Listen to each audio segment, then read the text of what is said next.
আসসালামু আলাইকুম। BBA BBS first year principles of accounting বইয়ের সম্পূর্ণ বইয়ের বেসিক থেকে 2 নম্বর ক্লাসে যে কোনো লেনদেনের জাবেদা দাখিলা সহজে নির্ণয় করার কৌশল নিয়ে আলোচনা করা হবে। 1 নম্বর ক্লাসে বোঝানো হয়েছে কোন দাখিলা কোন হিসাবে পড়ে দাখিলার ইংরেজির বাংলা অর্থ ব্যাখ্যা।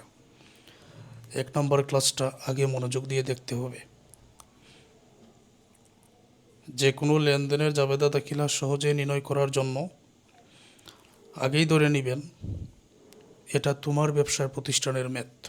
এখন আমি যদি অঙ্কের সমাধান করি তাহলে ধরে নিব এটা আমার ব্যবসা প্রতিষ্ঠানের।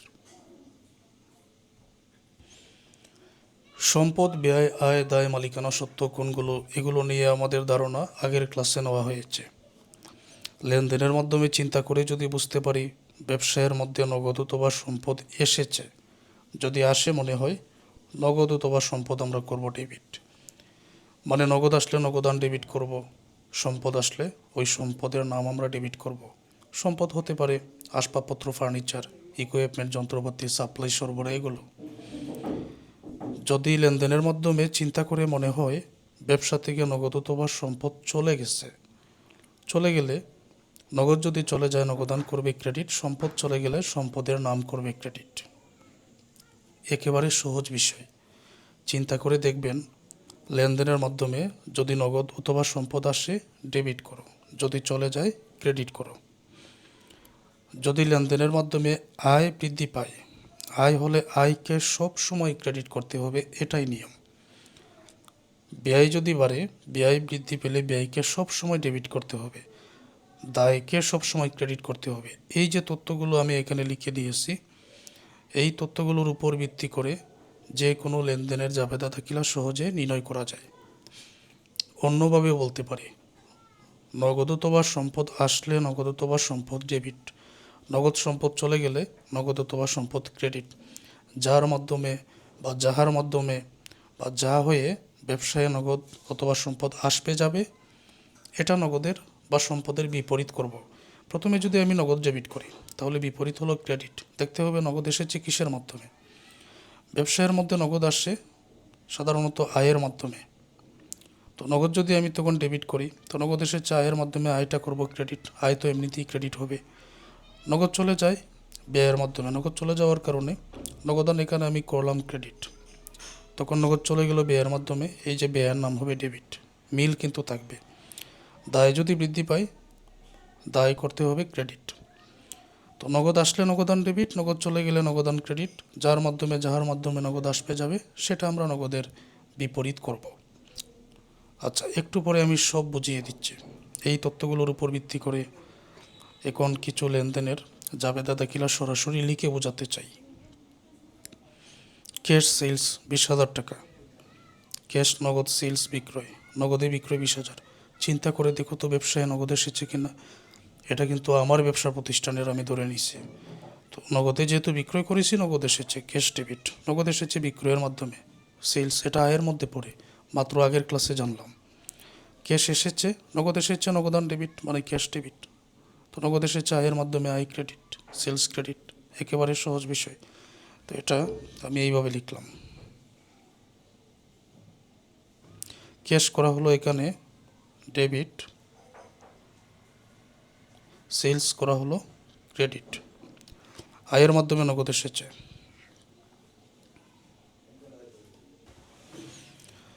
পারচেজ গুডস 6,000 টাকা, পারচেজ ক্রয়, গুডস পণ্য, পণ্য ক্রয় 6,000 টাকা। এখন আমি যদি পণ্য ক্রয় করি তাহলে তো আমার নগদ চলে যাবে, নগদ চলে যায় মানে নগদান ক্রেডিট, ক্যাশ ক্রেডিট।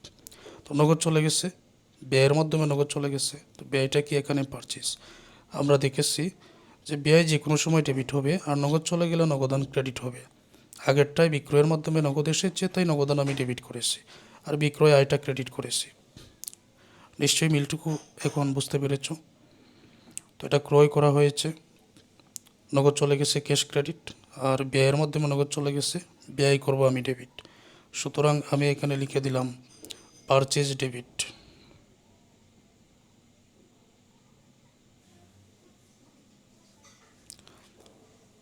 পারচেজ করা হলো এখানে ডেবিট, নগদ চলে গেছে cash credit.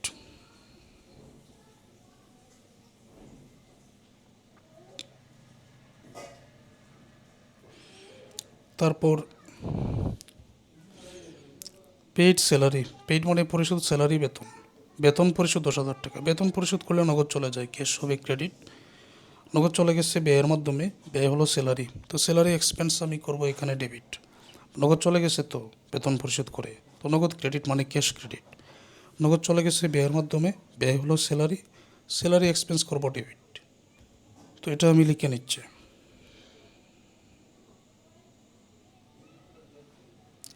Salary expense debit, নগদ চলে গেছে এই জন্য ক্যাশ ক্রেডিট।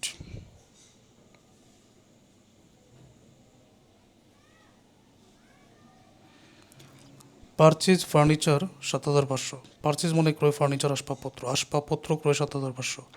আসবাবপত্র ক্রয়ের মাধ্যমে এই যে ফার্নিচার, এটা কিন্তু সম্পদের মধ্যে পড়ে, সম্পদ কিন্তু এসেছে। ফার্নিচার যেহেতু ক্রয় করা হয়েছে ব্যবসায়ের মধ্যে, ফার্নিচার এসেছে, ফার্নিচার আসবাবপত্র এটা সম্পদে পড়ে, স্থায়ী সম্পদ, তাহলে ফার্নিচার ডেবিট, যেটা এসেছে এটা ডেবিট। আবার ফার্নিচার ক্রয় করে নগদ কিন্তু চলে গেছে, তাহলে ক্যাশ হবে ক্রেডিট। বুঝতে পেরেছ? ফার্নিচার ক্রয় করার কারণে ফার্নিচার এসেছে, ফার্নিচার ডেবিট, ফার্নিচার ক্রয় করে নগদ চলে গেছে, cash credit.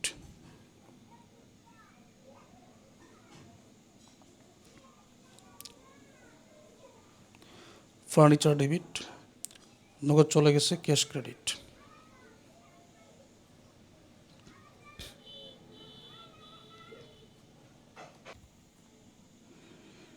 Sold merchandise, sold মানে বিক্রয়, মার্চেন্ডাইজ পণ্য, অন অ্যাকাউন্ট মানে বাকিতে, বাকিতে পণ্য বিক্রয় 2,500 টাকা।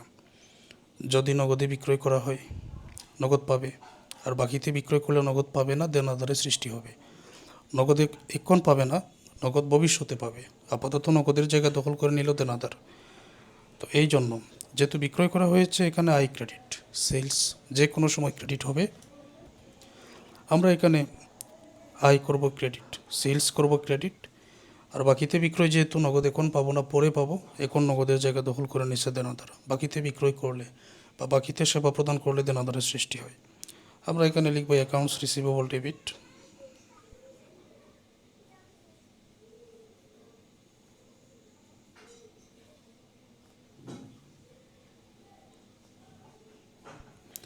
অ্যাকাউন্টস রিসিভেবল ডেবিট, আর আয়টা করবো এখানে ক্রেডিট, সেলস ক্রেডিট।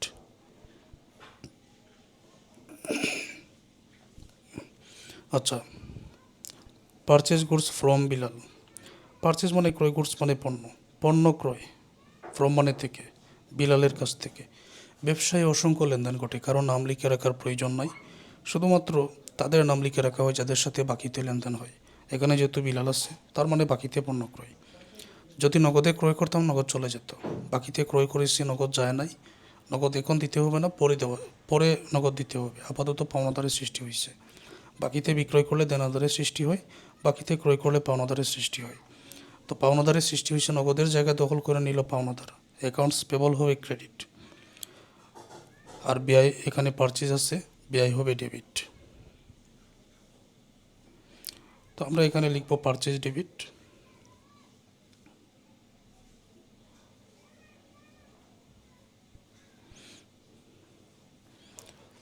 নগদে যদি ক্রয় করতাম নগদ চলে যেত, তখন ক্যাশ ক্রেডিট, ব্যয়কে করতাম ডেবিট। এখন যেহেতু বাকিতে ক্রয়, পাওনাদারের সৃষ্টি হয়েছে, তো নগদের জায়গায় আমরা লিখব accounts payable.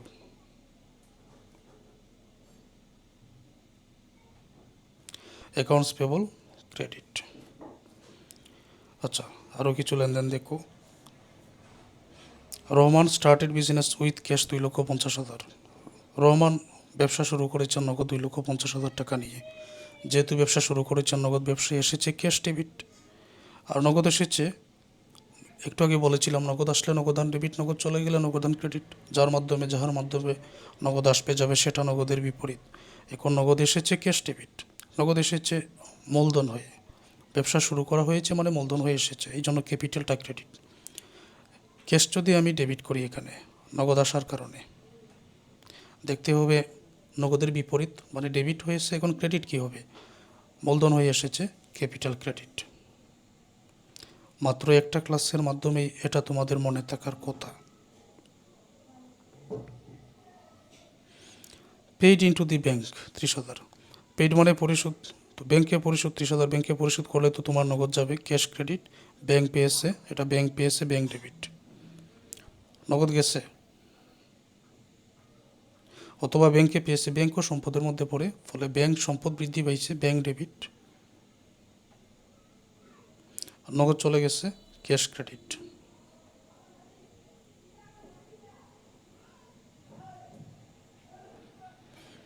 Sold goods to রহিম।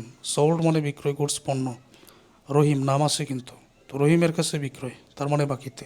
আর বাকিতে বিক্রয় করলে দেনাদারের সৃষ্টি হয়, কারণ নগদ পাওয়া যাবে না, দেনাদারের সৃষ্টি হবে, দেনাদারের কাছ থেকে পরে পাওয়া যাবে। অ্যাকাউন্ট রিসিভেবল বা দেনাদার ডেবিট, আর আয় বিক্রয় যে কোনো সময় ক্রেডিট হয়।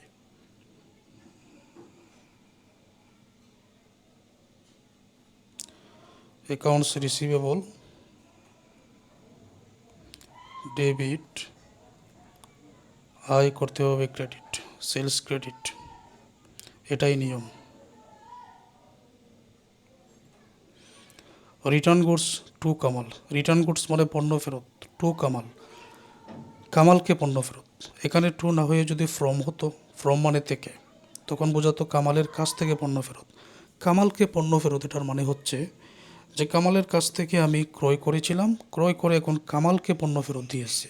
আর যদি ফ্রম থাকতো তখন কামালের কাছ থেকে পণ্য ফেরত, অর্থাৎ কামালের কাছে বিক্রয় করেছিলাম, কামালের কাছ থেকে পণ্য ফেরত পেয়েছি। এখানে কিন্তু পণ্য ফেরত এটাই আসল বিষয়। তো পণ্য ফেরত কামালকে, তার মানে কামালের কাছ থেকে ক্রয় করেছি, এই জন্য এখানে কামালের কাছ থেকে ক্রয় করেছি, এখন কামালকে পণ্য ফেরত দিয়েছে, তো এটাকে বলা হয় ক্রয় ফেরত। ক্রয় করার পরে যদি ফেরত দেওয়া হয় এটাকে বলা হয় ক্রয় ফেরত।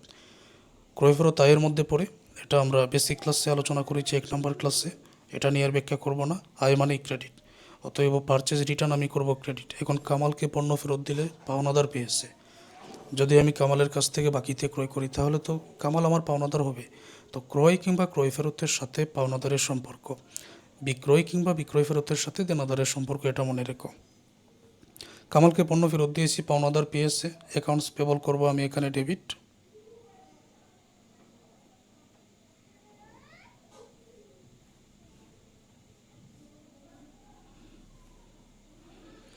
আর পারচেজ রিটার্ন ক্রয় ফেরত,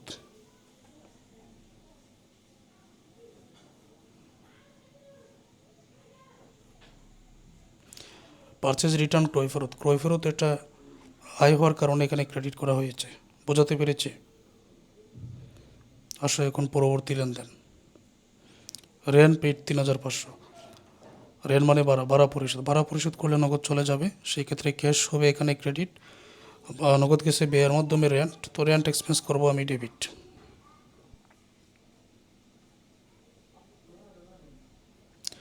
রেন্ট এক্সপেন্স ডেবিট, নগদ চলে গেছে ক্যাশ ক্রেডিট।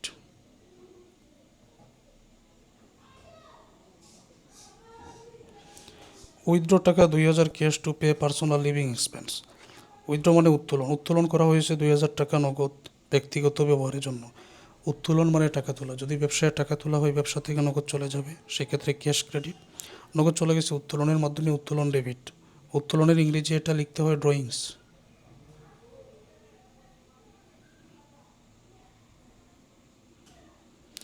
ড্রয়িংস ডেবিট আর নগদ চলে যাওয়ার কারণে কিন্তু ক্যাশ ক্রেডিট।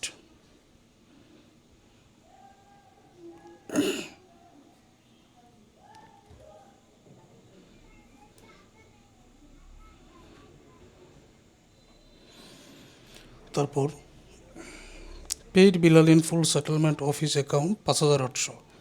উপরে একটা লেনদেন আমি লিখেছিলাম যে বিলালকে পরিশোধ, বিলালের কাছ থেকে পণ্য ক্রয় 6,000, তো এটা বাকিতে ক্রয় হওয়ার কারণে ক্রয় পারচেজ ডেবিট, পাওনাদার ক্রেডিট, তখন পাওনাদার 6,000 টাকা দায়ের সৃষ্টি হয়েছিল। এখন বিলালকে ওই টাকা পরিশোধ করে দেওয়া হয়েছে, কিন্তু 6,000-এর পণ্য নিষ্পত্তিতে 5,800 পরিশোধ করা হয়েছে। তো রহিমের কাছ থেকে 10,000 টাকা পাওনার পণ্য নিষ্পত্তিতে 9,500 টাকা প্রাপ্তি, ওইটা হলো পণ্য নিষ্পত্তিতে ফুল সেটেলমেন্ট। দেওয়ার কথা 6,000, এখানে দেওয়া হয়েছে 5,800, তাহলে 200 টাকা ডিসকাউন্ট। এখন এটা জাবেদা দেখিলে কীভাবে হবে? তো বিলালকে যেহেতু পরিশোধ করেছি, নগদ চলে গেছে। আমি আগে লিখে নেই, পরে বোঝাচ্ছি। নগদ চলে গেছে, ক্যাশ ক্রেডিট। নগদ কত টাকা? 5,800 টাকা। 6,000 টাকার মধ্যে 5,800 দেওয়া হয়েছে, দেওয়া হয় নাই কত? 200 টাকা। এটা হলো ডিসকাউন্ট। কোনো লেনদেনের মধ্যে এখানে ক্যাশ হলো ক্রেডিট, কারণ নগদ চলে গেছে। নগদ চলে গেলে ক্যাশ ক্রেডিট। নগদ চলে গেছে, তাই ক্যাশ ক্রেডিট 5,800। কোনো লেনদেনের মধ্যে যদি নগদান ডেবিট হয়, ডিসকাউন্টও ডেবিট। যদি নগদান ক্রেডিট হয়, ডিসকাউন্টও ক্রেডিট। কেন একটু পরে বলছি। ক্যাশ ক্রেডিট 5,800, ডিসকাউন্ট এখানে 200। সব মিলিয়ে টাকাটা কে পেয়েছে? পাওনাদার, বিলাল পেয়েছে। তো অ্যাকাউন্টস পেবল ডেবিট। বিলাল পাওয়ার মাধ্যমে দায় কমে গেছে। অ্যাকাউন্টস পেবল ডেবিট, কিন্তু টাকার পরিমাণ হবে 6,000। এখন দেখো কীভাবে। বিলাল টোটাল 6,000 টাকা পাবে, যেটা হিসাবের মধ্যে অলরেডি লিপিবদ্ধ আছে। এই জন্য বিলালের ঘরে ক্যাশের আর ডিসকাউন্টের টাকা মিলিয়ে টোটাল টাকাটাই লিখতে হবে। নগদ চলে গেছে 5,800 টাকা, ক্যাশ ক্রেডিট। ডিসকাউন্ট ও ক্রেডিট কেন করা হলো? আমি বলেছি ক্যাশ ক্রেডিট হলে ডিসকাউন্ট ক্রেডিট, ক্যাশ ডেবিট হলে ডিসকাউন্ট ও ডেবিট। দেখো, বিলালকে দেওয়ার কথা 6,000, দেওয়া হয়েছে 5,800, দেওয়া হয় নাই 200। যে 200 দেওয়া হয় নাই, এটা কি আমার বেঁচে গেল না? আমার দেওয়ার কথা 5,800, দেওয়ার কথা 6,000, আমি দিয়েছি 5,800, তাহলে 200 টাকা আমার বেঁচে গেছে। এটা আমার জন্য আয়, আর আয় মানেই ক্রেডিট। এই জন্য ডিসকাউন্ট এখানে ক্রেডিট। ঠিক আছে? এটা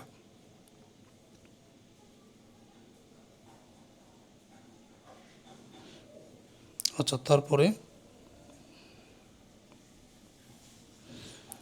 goods return from Manik. From মানে থেকে, মানিকের কাছ থেকে পণ্য ফেরত, মানে মানিকের কাছে বিক্রয় করেছিলাম, এখন ফেরত পেয়ে গেছি, তার মানে এটা বিক্রয় ফেরত। তো বিক্রয় ফেরত এটা ব্যয়ের মধ্যে পড়ে। ব্যাখ্যা করব না, ব্যাখ্যা আগের ক্লাসে করেছি। সেলস রিটার্ন, বিক্রয় ফেরত, বিক্রয়ের সাথে দেনাদারের সম্পর্ক। এই যে মানিক আমাকে দিয়েছে, আমাকে কিন্তু দেনাদার দিয়েছে, তাই অ্যাকাউন্টস রিসিভেবল ক্রেডিট।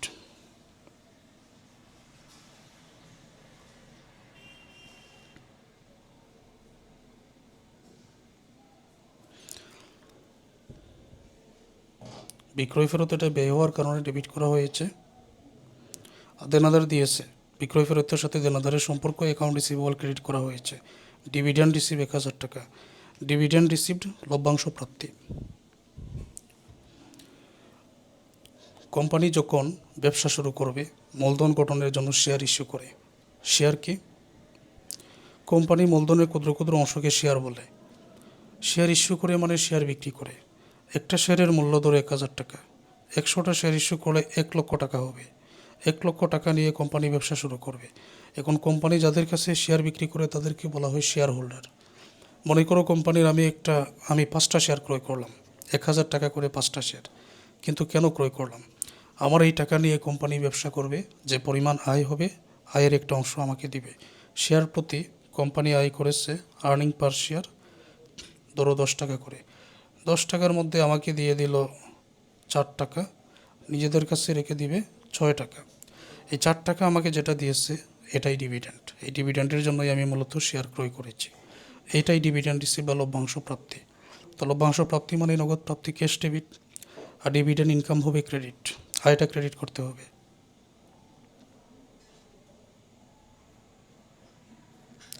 তো এখানে করা হলো cash debit,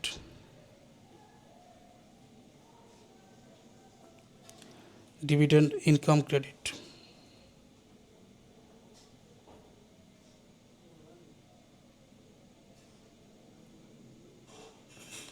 cash debit, dividend income credit. তো এখন পর্যন্ত এই 2টা ক্লাস তোমাদের জন্য খুবই গুরুত্বপূর্ণ ছিল। প্রয়োজনে 2টা ক্লাস আবার দেখে নাও। তারপর যারা পেইড কোর্সে ভর্তি আছো, পরবর্তী ক্লাসগুলো দেখে শেষ করো।